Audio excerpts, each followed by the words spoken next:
7টি শ্লোক আছে শ্রীমদ্ ভগবদ গীতায়। 18টি অধ্যায়, 18টি অধ্যায়কে 3টি ভাগে ভাগ করা হয়েছে। প্রথম 6টি অধ্যায়কে কর্মকাণ্ড, এরপরের 6টি অধ্যায় ভক্তি কাণ্ড, এরপরের 6টি অধ্যায় হচ্ছে জ্ঞান কাণ্ড, কর্ম ভক্তি জ্ঞান। প্রথম অধ্যায়ের নাম অর্জুন বিষাদ যোগ। এই অর্জুন বিষাদ যোগের শ্লোক সংখ্যা 46টি। ভগবানের এই অধ্যায়ে কোনো শ্লোক নেই, ভগবান কোনো কথা বলেননি। অর্জুনের 21টি শ্লোক আর সঞ্জয়ের 24টি, ধৃতরাষ্ট্রের 1টি। এই হচ্ছে প্রথম অধ্যায়। প্রথম অধ্যায়টির নাম অর্জুন বিষাদ যোগ। এখানে অর্জুন প্রতীক, আমরা সবাই অর্জুন। আমাদেরকে উদ্দেশ্য করে ভগবান এই জ্ঞান প্রদান করেছেন। আমরা সবাই অর্জুন গো, আমাদেরকে উদ্দেশ্য করে ভগবানের এই জ্ঞান প্রদান করা। সংসার নামক কুরুক্ষেত্রে আমরাও যখন অর্জুনের মতো কিং কর্তব্য বিমূঢ় হয়ে যাব, আমাদের কর্তব্য কি বুঝতে পারবো না। কোন পথে আমাদের চলা উচিত?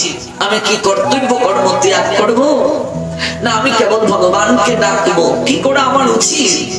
এই সংসারে যখন আমরা জলে কুমির ডাঙ্গায় বাঘ, এই অবস্থা আমাদের জীবনে আসবে, উভয় সংকট আসবে, আমরা কি করব? আমাদের কর্তব্যটা কি? সনাতন ধর্মের যত শাস্ত্র আছে, সকল শাস্ত্রের জ্ঞান অরণ্যেতে প্রদান করা হয়েছে, নিভৃত স্থানে লাভ করা হয়েছে।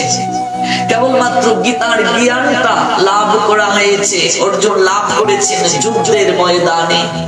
আচ্ছা, যুদ্ধ ক্ষেত্রে আবার জ্ঞান কি ভাবে প্রদান করা হয়ে গো?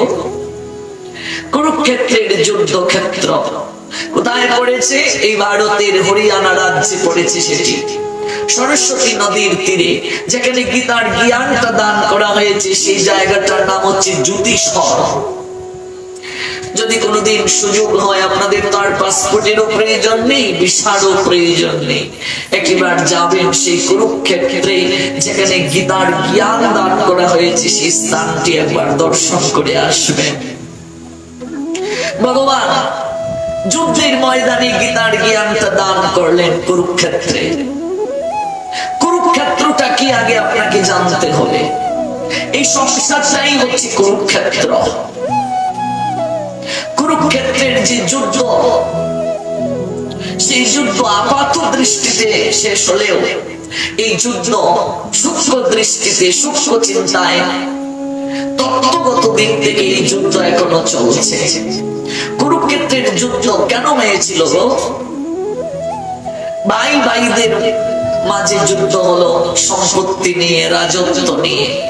আজও কি রাজত্ব নিয়ে, জমি নিয়ে, জায়গা নিয়ে স্বজনদের মাঝে কি যুদ্ধ হচ্ছে না?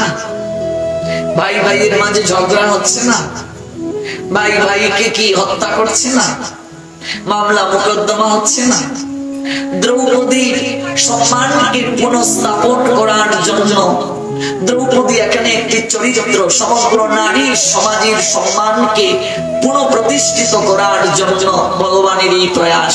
অধর্মের বিনাশ করা, দুষ্কৃতিকারী যারা তাদের বিনাশ করা, ধর্ম সংস্থাপন করা, সাধুকে পরিত্রাণ করা, এই উদ্দেশ্য ছিল ভগবানের।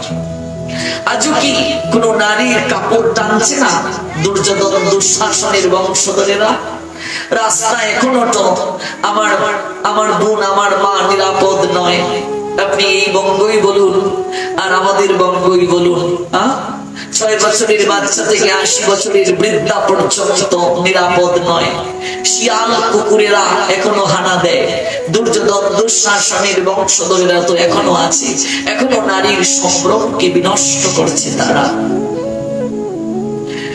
কুরুক্ষেত্রের যুদ্ধে অর্জুন যখন উভয় সংকটে পড়লেন, তার কর্তব্য কি তিনি বুঝতে পারলেন না। একদিকে আত্মীয় স্বজন তার বিরুদ্ধে এসে দাঁড়িয়েছে। মনে রাখবে, যেদিন আপনি ধর্মকে আশ্রয় গ্রহণ করবেন, ভগবানকে যেদিন আপনি আশ্রয় গ্রহণ করবেন, যাকে আশ্রয় গ্রহণ করা আমাদের প্রত্যেকেরই উচিত, যেদিন আপনি ধর্মকে মনে প্রাণে হৃদয়ে স্থান দেবেন, আপনার আত্মীয় স্বজন, পাড়া প্রতিবেশী আপনার বিপক্ষে চলে যাবে।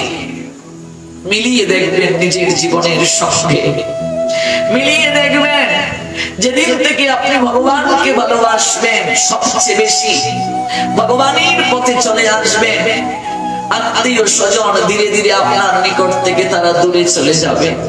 এই ভক্তি পথে আসলাম, আবার রক্তের সম্পর্ক যাদের সঙ্গে তাদের গিয়ে আমরা, বিশেষ করে আমার কথা বলি, একদিনও গিয়ে আমরা থাকি না।